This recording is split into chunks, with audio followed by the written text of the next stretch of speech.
করছেন। সেনাপ্রধানকে নিয়ে টান টান উত্তেজনার মধ্যে আমি মনে করি সেই পিনাকির চাপে 7 ঘন্টার মধ্যেই পিনাকির বিজয়। যে পিনাকি ভট্টাচার্য যাকে ধরে তাকে তো জয় বাংলা করে দেয়। সম্প্রতি লন্ডন থেকে বিএনপির ভারপ্রাপ্ত চেয়ারপারসন তারেক রহমান বাংলাদেশের সেনাপ্রধান জেনারেল ওয়াকারুজ্জামানকে টেলিফোন করেছিলেন। 22 মিনিট স্থায়ী এই টেলিফোন আলাপে প্রধান দুটো বিষয় উঠে এসেছিল। তার একটি হলো এই সেনাপ্রধান সুযোগ খুঁজছেন, শুধু কোনো না কোনোভাবে সেই করা, শুধু পারছেন না একমাত্র ইউনূসের ধাক্কার কারণে। ইউনূসের সাথে ওনারা সামলায় উঠতে পারছে না। বাট এখন প্রধানমন্ত্রী যদি নাকি অবৈধ হয়, তার ওটা যদি আপনি না মানেন, রাষ্ট্রপতি কোথেকে আসলো? সেনাবাহিনীর যারা যারা এর সাথে জড়িত ছিল তাদের সবাইকে গ্রেপ্তার করতে হবে, এদেরকে গ্রেপ্তার করতে হবে এবং সাধারণ আইনে গ্রেপ্তার দেখাইতে হবে, বিচারের মুখোমুখি করাইতে হবে। দুইটা রাস্তা ওয়াকারের সামনে খোলা, অর্থাৎ ওয়াকার এখন একটা চরম বিপদে। তাহলে সংবিধানটা বাতিল হয়ে যাবে এবং সাংবিধানিক সমস্ত পোস্ট, অর্থাৎ সেই সংবিধানের আন্ডারে যারা যারা শপথ নিয়েছে, রাষ্ট্রপতি, সেনাপ্রধান, বিমান প্রধান এবং যারা আছে, সে পদগুলো খালি হয়ে যাবে। কথায় আছে, কয়লা ধুইলে যায় না ময়লা। রীতিমতো তোলপাড় হয়েছে। দর্শক, আজকের এই ভিডিওটি দেখলে আপনারা রীতিমতো অবাক হয়ে যাবেন। আপনারা জানেন ইতিমধ্যে আওয়ামী লীগ সরকারের পতন হয়েছে। এখন ক্ষমতায় আছেন অন্তর্বর্তী সরকার ডক্টর মোহাম্মদ ইউনূস। অন্তর্বর্তী সরকারের মাননীয় উপদেষ্টা ডক্টর মোহাম্মদ ইউনূস থাকাকালীন দেশে কি কি ঘটনা ঘটে যাচ্ছে তা আপনাদের প্রমাণ সহকারে দেখাবো। দর্শক, কথা আর বাড়াবো না, ভিডিওতে চলে যাব। তার আগে আপনাদের কাছে ছোট্ট একটি অনুরোধ, আপনি যদি আমাদের চ্যানেলে নতুন দর্শক হয়ে থাকেন তাহলে অবশ্যই চ্যানেলটি সাবস্ক্রাইব করে পাশে থাকা বেল আইকনটি বাজিয়ে দিতে ভুলবেন না। বর্তমান অন্তর্বর্তী সরকার, তাদের জাতীয় নাগরিক পার্টি এবং তাদের সংশ্লিষ্ট জামাত হিজবুতি যারা রয়েছে, তারা একযোগে চাচ্ছে আগামী মাস, অর্থাৎ মে মাস চলছে, জুন মাসের 10 তারিখের মধ্যে জুলাই ঘোষণাপত্র প্রকাশ করতে। এবং এটাও শুনতে পাচ্ছি, জুলাই ঘোষণাপত্র প্রকাশের পর বাংলাদেশের যে 72-এর সংবিধান বর্তমানে রয়েছে, বাংলাদেশ যে সংবিধানের ধারা অনুযায়ী পরিচালিত হচ্ছে, যদিও এই সরকার সেটা মানছে না, অর্থাৎ 72-এর সংবিধান বাতিল হয়ে যাবে। বাংলাদেশের সংবিধানে বহুবার কাটাছেঁড়া হয়েছে, এটা আমরা সবাই জানি। বিভিন্ন কারণে, রাষ্ট্রীয় কারণে এই সংবিধান সংশোধন করতে হয়েছে। এটা বিগত সময়ে বিএনপি করেছে, আওয়ামী লীগ সরকারও করেছে। তাদের কাউকে দোষ দেওয়ার কোনো অবকাশ আমি দেখছি না। আচ্ছা, এই যে জুলাই ঘোষণাপত্র, এই ঘোষণাপত্রের সব থেকে বড় বাধা এই মুহূর্তে কারা বা কোন গোষ্ঠী বা কোন ব্যক্তি? এই মুহূর্তে বাংলাদেশের জুলাই ঘোষণাপত্র প্রদানের সব থেকে বড় বাধা বর্তমান সরকারের বাংলাদেশের সেনাপ্রধান জেনারেল ওয়াকারুজ্জামান এবং মহামান্য রাষ্ট্রপতি শাহাবুদ্দিন চুপ্পু।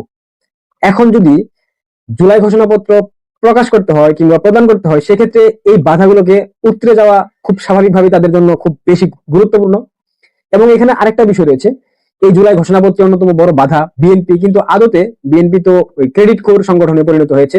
আওয়ামী লীগ নিষিদ্ধের দাবিতে তারা রাজপথে ছিল না, কিন্তু পরবর্তীতে যখন আওয়ামী লীগ অফিসিয়ালি নিষিদ্ধ হয়ে গেল, তখন তারা বলেছে, আমরা তো এটা ফেব্রুয়ারি মাসেই বলেছিলাম। এবং তারা আওয়ামী লীগের কার্যক্রম নিষিদ্ধকরণে তারা অনেক বেশি আনন্দিত। মির্জা ফখরুল ইসলাম আলমগীর তিনি নিজে সে কথা বলেছেন। সুতরাং বিএনপিকে নিয়ে ভরসা করার কিছু নাই। এবং বিএনপির কথা যে বর্তমান সরকার এবং জাতীয় নাগরিক পার্টির নেতাকর্মীরা পুছে না, অর্থাৎ গুনে না, সেটা প্রমাণিত। এখন জুলাই ঘোষণাপত্রের যে অন্যতম বড় বাধা আমাদের জেনারেল ওয়াকারুজ্জামান সেনাপ্রধান, জেনারেল ওয়াকারুজ্জামানকে সরানোর প্রক্রিয়া কি? বাংলাদেশের সংবিধান কি বলে? বাংলাদেশের সংবিধান এই বলে যে জেনারেল ওয়াকারুজ্জামানকে সরানোর প্রক্রিয়া একমাত্র যে ব্যক্তি, সেটা হচ্ছে মহামান্য রাষ্ট্রপতি। যদিও সেটা প্রধানমন্ত্রী নির্দেশনা অনুযায়ী হয়। এই মুহূর্তে যেহেতু বাংলাদেশে প্রধানমন্ত্রী নেই, অর্থাৎ নির্বাচিত সংসদের মাধ্যমে নির্বাচিত প্রধানমন্ত্রী নেই, সেই ক্ষেত্রে জেনারেল ওয়াকারুজ্জামানকে সরানোর জন্য একমাত্র ব্যক্তি মহামান্য রাষ্ট্রপতি। এখন জেনারেল ওয়াকারুজ্জামান এই বিষয়টা হয়তো বা তিনি জানেন। তার আমি যতটুকু তথ্য পেয়েছি, রাষ্ট্রপতির সাথে আমাদের 3 বাহিনীর প্রধানের বৈঠক হয়েছে। এবং আপনারা জানেন কিনা আমি জানি না, এই 3 বাহিনীর প্রধান কিন্তু খুব নিকটতম বন্ধু, খুব কাছের বন্ধু তারা 3 জন। যদি জেনারেল ওয়াকারুজ্জামানকে সরিয়ে দিতে না পারে, তাহলে জুলাই ঘোষণাপত্র কি আদৌ প্রকাশ করতে সম্ভব? মানে তারা পারবে? আমি জানি না, জানা নাই। এখন যদি কোনো কারণে বাংলাদেশের জুলাই ঘোষণাপত্র বর্তমান অন্তর্বর্তীকালীন সরকার প্রকাশ করতে পারে, সেক্ষেত্রে সেনাপ্রধান এমনিতে আউট। তাকে রাষ্ট্রদ্রোহিতার দায়ে হয়তো বা গ্রেফতার করা হবে। পরবর্তীতে টার্গেটকে শেখ হাসিনার বসিয়ে দেওয়া রাষ্ট্রপতি শাহাবুদ্দিন চুপ্পু। এখন রাষ্ট্রপতি অপসারণের নিয়ম কি? বাংলাদেশের সংবিধান কি বলে? বাংলাদেশের সংবিধানের 52 অনুচ্ছেদ অনুযায়ী রাষ্ট্রপতির মৃত্যু ব্যতীত আপনি যে প্রক্রিয়াতে অপসারণ করতে যান না কেন, সংসদ লাগবে, স্পিকার লাগবে। রাষ্ট্রপতি যদি পদত্যাগ করেন, সেই ক্ষেত্রে তার পদত্যাগ পত্র জমা দিতে হবে স্পিকারের কাছে। যদিও বাংলাদেশের রাষ্ট্রপতির পদত্যাগ সংক্রান্ত ইস্যু সবকিছু প্রধানমন্ত্রী নিয়ন্ত্রণ করে থাকেন, কিন্তু এই মুহূর্তে ওই যে বললাম, নির্বাচিত সরকারের কোনো প্রতিনিধি প্রধানমন্ত্রী বাংলাদেশে এই মুহূর্তে নেই। তাহলে রাষ্ট্রপতি অপসারণের কোনো প্রক্রিয়া বর্তমান অন্তর্বর্তী সরকারের হাতে নাই। যদি তারা সেনাপ্রধানকে ষড়যন্ত্রের মাধ্যমে বলেন কিংবা কোনো প্রক্রিয়ার মাধ্যমে বলেন অপসারণ করতে পারে, সেই ক্ষেত্রে রাষ্ট্রপতিকে সরিয়ে দেওয়া তাদের জন্য অনেকটা সহজ হয়ে যাবে। তাহলে মূল প্রক্রিয়ায়, অর্থাৎ জুলাই ঘোষণাপত্রের অন্যতম বাধা জেনারেল ওয়াকারুজ্জামান। এটা তো পানির মতো পরিষ্কার। তাহলে কি জেনারেল ওয়াকারুজ্জামানকে সরিয়ে দেওয়া পসিবল? তারা কি সরিয়ে দিতে পারবে? এবং যদি কোনো কারণে সরিয়ে দেয় তাহলে কিন্তু না রাষ্ট্রপতি বাঁচবে না জেনারেল ওয়াকারুজ্জামান বাঁচবে, দুজনকেই গ্রেফতার করা হবে, এবং সেটা রাষ্ট্রদ্রোহিতার অপরাধে কিংবা আওয়ামী লীগ সরকার কর্তৃক নিয়োগপ্রাপ্ত সেই জায়গা থেকে হয়তো তাদেরকে গ্রেফতার করা হবে। দুটি বিষয় নিয়ে কথা বলবো। একটি বিষয় হলো ডাক্তার পিনাকি ভট্টাচার্য ইসলাম গ্রহণ করেছে, তিনি মুসলিম হয়ে গিয়েছেন। এই সংবাদটি পিনাকি ভট্টাচার্যের নিজের ভিডিওতে শেয়ার করেছেন। এই বক্তব্যটা আবার দিয়েছেন বাংলাদেশ থেকে পালিয়ে যাওয়া প্রধানমন্ত্রী শেখ হাসিনা। এই বিষয়টা নিয়ে আমরা চলে যাব ডাক্তার পিনাকি ভট্টাচার্যের ভিডিও থেকে সর্বপ্রথমে শেয়ার করব, এবং ভিডিও থেকে শেয়ার করে আপনাদেরকে শোনাবো যে পিনাকি ভট্টাচার্যকে যে ইসলাম গ্রহণ করেছে সেই কথাটা কিভাবে যৌক্তিক হিসাবে তুলে ধরেছেন শেখ হাসিনা। আমি শুধু আনবো ডাক্তার পিনাকি ভট্টাচার্য ইসলাম গ্রহণ করেছেন, উনি মুসলিম এবং উনার শ্বশুর জামাতের নেতা, এবং এই জামাত নেতার মেয়ে বিয়ে করেছেন ডাক্তার পিনাকি ভট্টাচার্য। এই কথাটি নাকি ডাক্তার পিনাকি ভট্টাচার্য গোপন রেখেছেন, এবং কি করে উনি ভট্টাচার্য উপাধি ব্যবহার করেন এই প্রশ্ন করেছেন শেখ হাসিনা দিল্লি থেকে। শেখ হাসিনা বলেছে উনাকে ইসলাম গ্রহণ করেছে, উনার ওয়াইফ মুসলমান, এবং কোনো এক জামাত নেতা টাঙ্গাইলে ওনার শ্বশুর বাড়ি, এবং জামাত নেতার মেয়ে উনি। আর জামাত নেতা শেখ হাসিনা দেখেন সবাইকে যাই বলুক, সবাইকে আধা মুসলমান কাঁচা মুসলমান ইসলাম ভালো করে পালন করে আর না পরে, শেখ হাসিনার মাথায় আছে যে জামাতের নেতার মাইয়া বিয়ে দিবে কোনো অমুসলিমের সাথে নয়, বা পালাইয়া গিয়েও বিয়ে করবে না। এখন জামাতের নেতার মাইয়া যেহেতু বিয়ে করছে, তাহলে পিনাকি নিজে আগে ইসলাম গ্রহণ করছে তারপরে বিয়ে করেছে। এটা হলো শেখ হাসিনার যৌক্তিক কথা। অনেক সময় পাগলের কাছ থেকে তো অনেক ভালো কিছু পাওয়া যায়, তো শেখ হাসিনার কাছ থেকে আমরা এটা জানতে পেরেছি। এই দেশটা টিকবে কেমনে আমার বলেন? ধানমন্ডির মতো জায়গায় মমতাজ এতদিন ধরে পালায়া ছিল, তো এই দেশের পুলিশ করে কি, ডিজিএফআই করে কি, এনএসআই করে কি, গোয়েন্দা সংস্থা কি করে? আপনি এই দেশ কেমনে টিকাবেন? এই যদি হয় গোয়েন্দাদের অবস্থা, তাহলে আপনি এই মানে ভবিষ্যতে যে আরও বড় ধরনের কোনো ঘটনা ঘটবে না সেটা আপনি সামলাবেন কেমনে? পারবেন না সামলাইতে। তারপরে কি করলো, হাসিনার বাড়ি ভাঙবে পোলাপান, ওটা তো বাকশালের আতুর ঘর, ওইখানে বসে এই দেশের যত অপকর্ম সব হয়েছে, এই দুর্নীতি থেকে শুরু করে এই পর্যন্ত এই বাংলাদেশের যত অবক্ষয়, ভারতের যত যোগসাজশ, ভারতকে এই দেশে কাজ করতে দেওয়ার যত কিছু সব ওই ঘরে বসে হয়েছে। ওইটা পাবলিক টয়লেট বানানো উচিত একদম, মানে লিটারালি এটা এরকম না যে মানে মানুষ যায় এখন তো হিসু করে, এইভাবে না, বানাই দিতে হবে, পুরুষ মহিলার আলাদা করে মানে বাথরুম বানাইতে হবে, এবং লিখে দিতে হবে বাথরুমের ওইখানে সামনে বড় করে ব্যানার থাকতে হবে, একটু হেগে যান, এটা এই জায়গা হইতে হবে। প্রচণ্ড ঘৃণার একটা স্থান হওয়া দরকার। ওইটা মানুষ ভাঙতে চেয়েছে, জনগণ চেয়েছে, সেনাবাহিনী যায় বাধা দেয়। সেনাবাহিনীর কাজ কি? এদের কি করা নাকি? এদের আপনার বাধা দিতে যাইতে বললো কে? এরপরে বাংলাদেশে যত ধরনের 2 দিন পর পর এই যে আমি টেলিভিশন পত্রিকার নাম ধরে বলছি না, ডিজিএফআই থেকে নোট দেওয়া হয়, এটা মাঝখানে বন্ধ ছিল, এই গত কয়েক মাস ধরে আবার শুরু হয়েছে, নোট দেওয়া হয়, এইভাবে নিউজ ছাপতে হবে।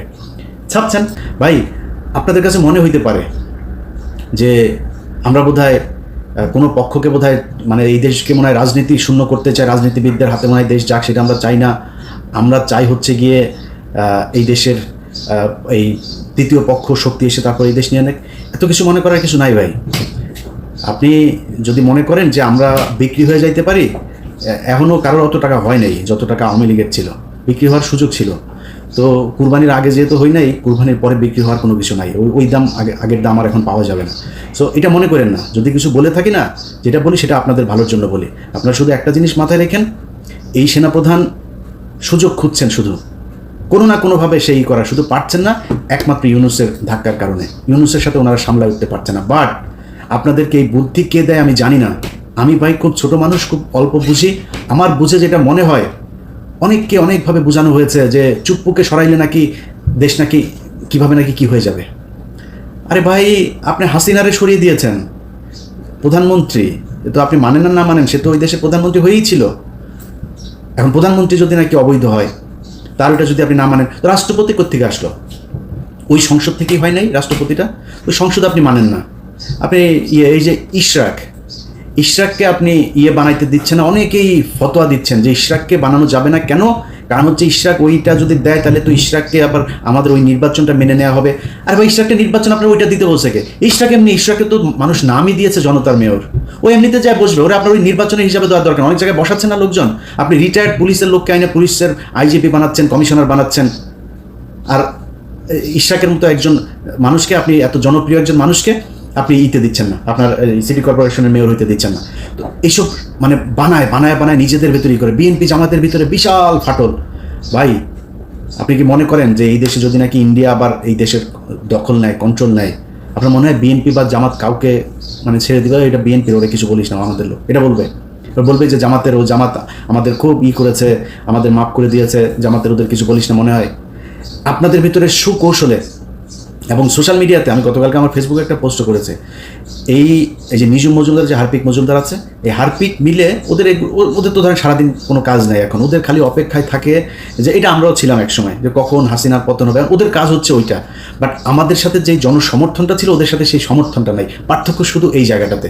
ওরা করছে কি, বিএনপির নামে আইডি খুলছে, অমুক উপজেলা যুবদল, অমুক জেলা ছাত্রদল, এভাবে খুলে বিএনপির আবার শিবিরের নামেও খুলছে একইভাবে। বিএনপিকে দিয়ে বলাচ্ছে শিবিরকে, জামাতকে, আবার জামাতকে দিয়ে খালেদা জিয়াকে নিয়েও খুব বিশ্রী ভাষায় কথাবার্তা বলাচ্ছে। বিএনপির লোকজন খেপছে। এই যে দুই পক্ষের মধ্যে মুখোমুখি দাঁড় করিয়ে দেওয়া হয়েছে, দাঁড় করিয়ে দিয়ে বোঝানো হচ্ছে যে তোমাদের জন্য বিএনপির চাইতে আওয়ামী লীগ বেটার একটা প্রতিপক্ষ। আবার বিএনপিকেও বোঝানো হচ্ছে যে তোমাদের জন্য জামাতের চাইতে আওয়ামী লীগ অনেক ভালো, বেটার প্রতিপক্ষ। কারণ জামাত আসলে জামাতের অনেক বেশি জনপ্রিয়তা লাভ করবে, তাদের কাছ থেকে তোমরা কখনো ভোটে জিততে পারবে না।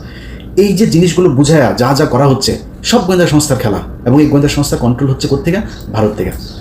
তো যে বিষয়টা নিয়ে ভিডিওটা আজকে করতে এসেছি ভাই, সিম্পল, শুধু নিজে নিজে হিসাব মিলান।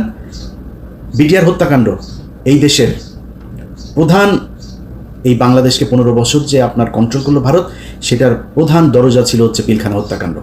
এই পিলখানা হত্যাকাণ্ডের বিচার কে হইতে দিচ্ছে না? সেনাপ্রধান হইতে দিচ্ছে না।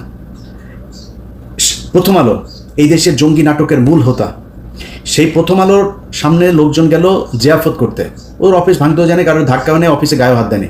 আর্মি সরাসরি চলে গেল, পুলিশের আগে আর্মি সেখানে যায় লোকজনে মারলো। একটা ছেলেকে প্রথম আলোর নিচে নিয়ে সেনাবাহিনীর পোশাক পরা লোকজন সেখানে তাকে মারলো।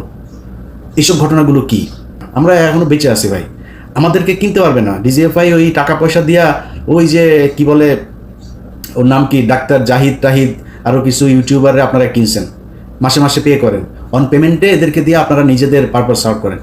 এটা দিয়ে, এগুলি দিয়ে আমাদের কাউন্টার দেওয়া যাবে না ভাই। বাংলাদেশের পুরো টেলিভিশন পত্রিকা মিলে আমাদের কাউন্টার দিতে পারেন আপনি এই ডাক্তার জাহিদ মাহিদ, এগুলি 2 টাকার আপনাদের এই পোশাক কুকুর এগুলি দিয়ে। দর্শক, সম্পূর্ণ ভিডিওটি দেখলেন, আশা করি বিষয়টি বুঝতে পেরেছেন। এই নিয়ে আপনার গুরুত্বপূর্ণ মন্তব্যটি অবশ্যই কমেন্ট বক্সে জানিয়ে দিবেন। ধন্যবাদ।